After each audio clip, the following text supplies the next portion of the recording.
All right, so we're now in chapter 5, and we're only doing 2 sections in chapter 5. So this chapter is all about our fundamental trig identities. So basically, we have these identities that we are familiar with now and that we can pull out our back pocket to use. And there are actually many other trig identities. So what we're going to be doing in this section is using these that we already know to prove or verify other trig identities.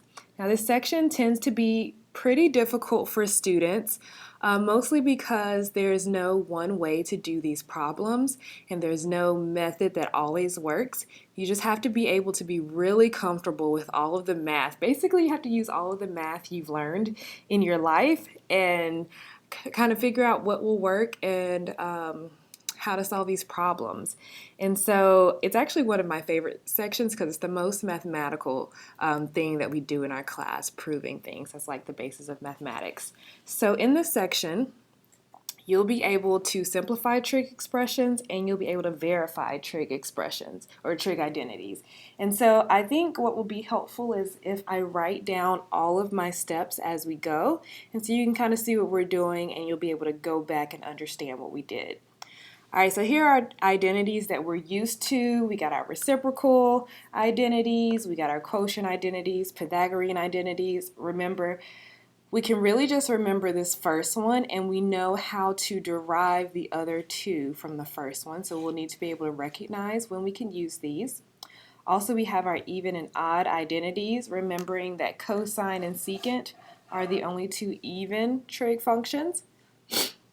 And so one other note is that it's often helpful to notice alternative forms of Pythagorean identities. So not just being able to see sine squared plus cosine squared, oh, that equals 1, but being able to rearrange this equation. So noticing things like sine squared x equals 1 minus cosine squared x, or the opposite, so solving for sine squared or cosine squared.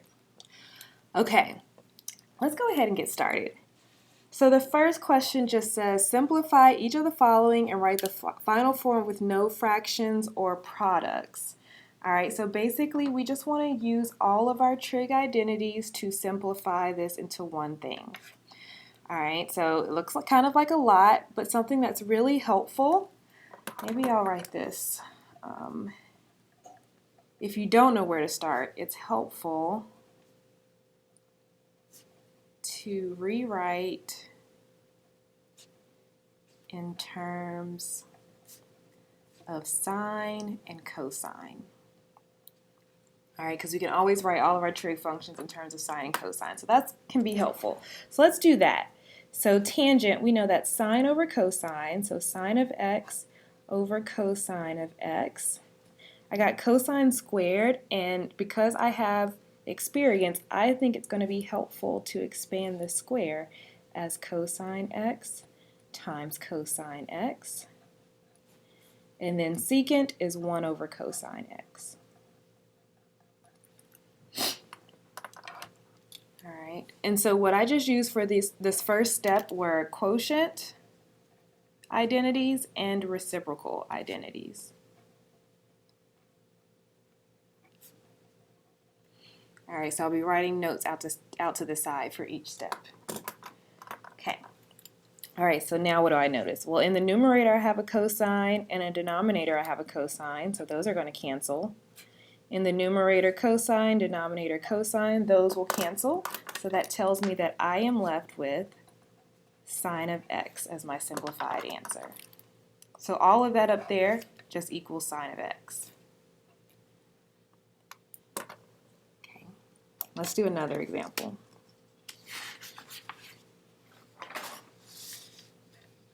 All right, so this one is cosine theta over 1 plus sine theta plus tangent theta.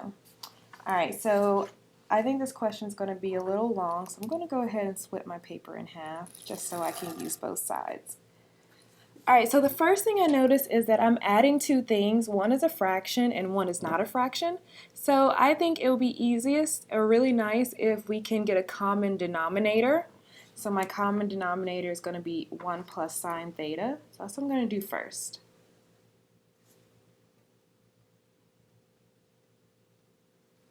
All right, so I didn't have to do anything to the first piece. But for the second piece, this tangent theta, in order to get my common denominator, I'm going to have to multiply it by 1 plus sine theta. All right, so my note, what I just did here was I got a common denominator. Okay. All right, let's see. What could our next step be? Well, I got multiplication right here, so maybe let's distribute this tangent theta.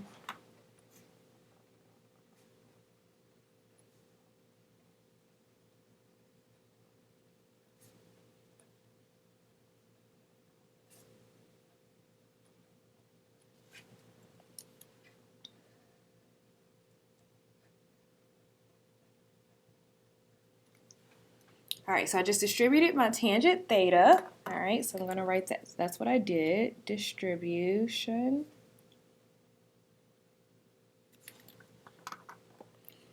Okay. All right, so here it kind of seems like we don't really have anywhere to go. So when that happens, I usually just default to, let's rewrite everything in terms of sine and cosine. So in particular, let's rewrite these tangents as sine over cosine.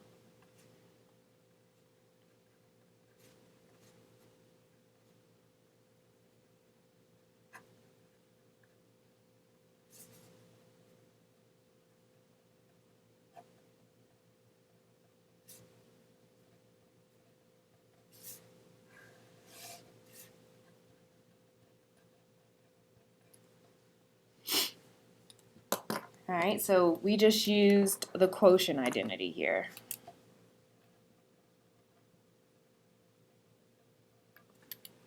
To rewrite everything in terms of sine and cosine. Okay. All right, so I'm going to multiply these two so I can get a sine squared, and you'll see where I'm going with this.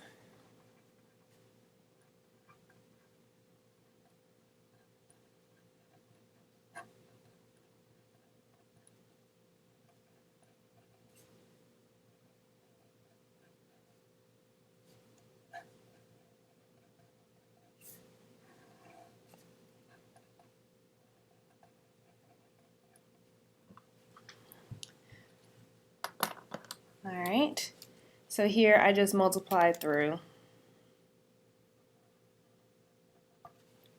Okay, so let's talk about why I did that. I saw that this was going to be difficult, but I noticed there's a square here, or I could make a square here, and then maybe something can happen over here. So up above, I'm going to write down that maybe I want to use the Pythagorean identity. Sine squared theta plus cosine squared theta equals 1. I'm going to try to use that. Notice I don't have a cosine squared theta, but I can get it because notice we have fraction here, fraction here. This one is not does not have a fraction. Well, let's go ahead and get a common denominator of cosine theta. So if I'm going to put a cosine theta right here, I'm going to have to multiply this one by cosine theta.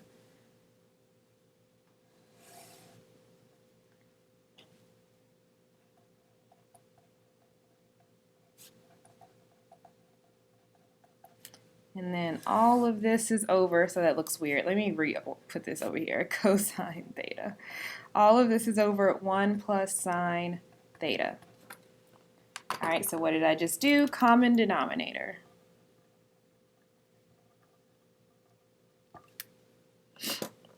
Okay, so now I have this nice square right here. So I have cosine squared theta plus sine theta plus sine squared theta over cosine theta all over 1 plus sine theta. All right, so I'm going to reorder this just so it looks nicely. I'm just going to move this sine squared to the front.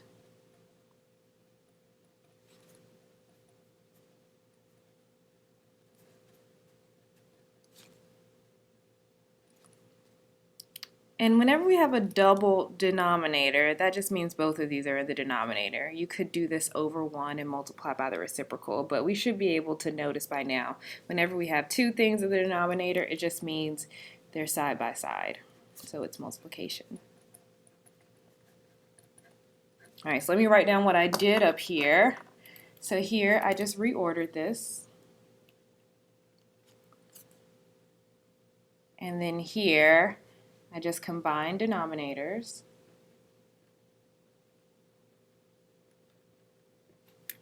Okay. All right, so now we can use another identity. So I know this problem looks really long, like where are we going with this? Sorry if you couldn't see this down here before. My head was down in my work. All right, so sine squared plus cosine squared, that should be 1.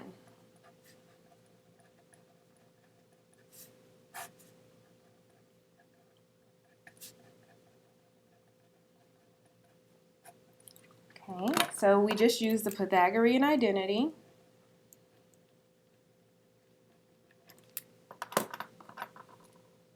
All right, what do we notice? We have 1 plus sine on the top and 1 plus sine on the bottom. Well, these can cancel. And I'm left with 1 over cosine theta. And our instructions were we don't want to have a fraction. So can we rewrite 1 over cosine theta? Yes, we can. That is secant theta. So all of this business, it all just equals secant theta. So right here, we used a reciprocal identity to get our final answer. All right, so this is the first type of problem we could have.